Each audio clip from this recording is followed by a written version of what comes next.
80년도에 졸업을 했는데 졸업하던 해에 군법무관 임용고시라는 게 있었어요. 이게 사법시험하고 똑같은 과목으로 시험을 보는데 타이틀이 다릅니다. 장기로 군법무관 근무한 사람이 많지 않아서 장기 군법무관을 모집하기 위한 그러한 고시였었습니다. 장기 군법무관으로 10년간 근무하면 이제 나와서 변호사 개업을 하든지 다른 일을 법률직에 종사할 수 있는 그런 시험이었습니다. 그래서 제가 5월달에 시험이 있길래 그냥 응시를 했는데 어떻게 됐습니다. 저희 청주대학에서 3명이 1차 시험이 됐는데 저만 어떻게 2차 시험까지 됐고요.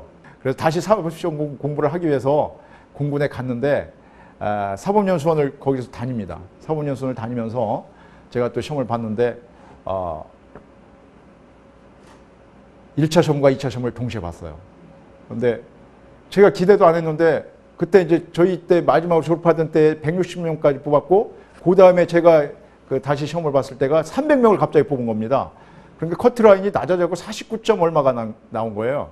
근데 제가 53점 얼마라서 평균 4점 이상을 받았는데 8과목 중에서 한 과목 과락이 있었습니다. 40점 이상을 맞아야 되거든요. 어느 과목이든지. 그리고 평균 점수가 커트라인 넘어야 되는 건데 제가 상법을 39.9를 받은 거예요. 0.01 첨차이로 과락을 받아가지고 떨어졌습니다. 한 4점 이상을 그 커트라인보다 높았는데 너무 억울하잖아요. 그 다음에 또 1년 공부를 했는데 이번에는 과락은 없는데 0.5점 정도가 부족하더라고요. 정말 억울한 생각이 많이 들었습니다. 이미 저는 결혼도 했습니다. 제 아들도 태어났습니다. 아들 앞에 부끄럽지 않으려고 한번 이 시험을 꼭 합격해야 되겠다. 이렇게 생각하고 다시 가서 공부를 했는데 1차 시험도 떨어진 거예요. 그러니까 너무 제가 좌절감을 맛봤습니다. 그런데 제가 속해 있던 공군본부 법무감실에서 외국 유학을 보내준다는 거예요. 물론 제가 중고등학교 때부터 영어를 좋아해서 아까 말씀드린 것처럼 외교과를 지망하기도 하고 그랬는데 사실은 그때 당시에 80년대에 외국 유학 간다는 게 굉장히 힘들었거든요. 그리고 저같이 너무 집안이 어려워서 학교도 겨우 마칠 만한 그런 사람 입장에서는 미국 구경을 한다는 건 정말 큰 혜택이었습니다. 그래서 영어 공부를 그동안도 해왔기 때문에 유행이 선발이 돼서 미국에 있는 펜실베니아 로스쿨이라는 데 갔습니다. 그래서 제가 87년부터 89년까지 2년간의 유학을 가게 됐는데 제가 많은 꿈을 갖고 왔었습니다. 그동안 못했던, 그동안에 이제 국제 업무를 했었습니다만 가서 좀 국제법을 많이 배워갖고 와서 나라의 유익을 위해서 일하고 나중에 변호사로서 국제 업무를 좀 해야 되겠다 이런 생각을 가지고 갔었는데 굉장히 어려웠습니다. 제가 또 공부하는 습관이 우리나라에서는 여러분도 경험하시겠지만 예습 같은 거 잘 안 하잖아요. 그런데 미국의 로스쿨에서는 예습을 안 하면 절대로 안 됩니다. 그래서 하루에도 한 150페이지 이상씩 책을 읽어가야 되는데 발표도 많이 하고 그러는데 사실 적응하기도 힘들었고 굉장히 힘들었습니다. 그때 제 인생에 새로운 계기가 됐던 것 같습니다. 저는 초등학교 4학년 때부터 교회를 다녔습니다. 아까 말씀드린 제 둘째 형이 월남에 전사한 둘째 형이 청주에 있는 세광고등학교라고 미션스쿨을 다녔는데 거기에 다니면서 교회를 다니기 시작해서 학교는 다만 못 마쳤지만 고향에 들어와서 교회에 나가면서 저를 데리고 다녔습니다. 그래서 제가 유년 주일학교 때부터 형을 따라서 주일학교를 다니게 됐습니다. 그리고 계속해서 교회를 쭉 다녔고 제 아내도 교회에서 만나서 결혼했습니다.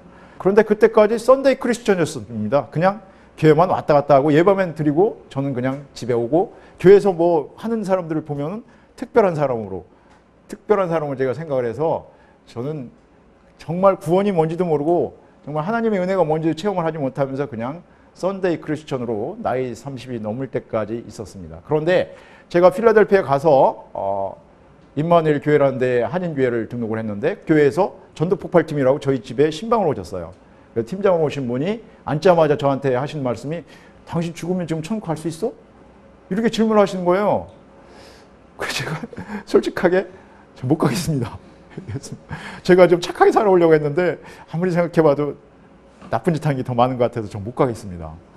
그때까지 저는 구원이 뭔지도 몰랐고 구원은 어떻게 얻는 건지도 잘 몰랐습니다. 피상적으로 듣기는 뭐 믿음으로 구원을 얻는다고 얘기 들었지만 제가 정말로 체험적으로 그것을 체험한 바가 없었기 때문에 솔직하게 말씀을 드렸더니 그분이 그런 거예요. 바로 그거야. 당신이 아무리 열심히 살아도 당신의 행위는 천국에 갈 수가 없어. 예수를 믿음으로써 천국에 가는 거야. 이 말씀이 진리의 말씀을 하시는 거예요.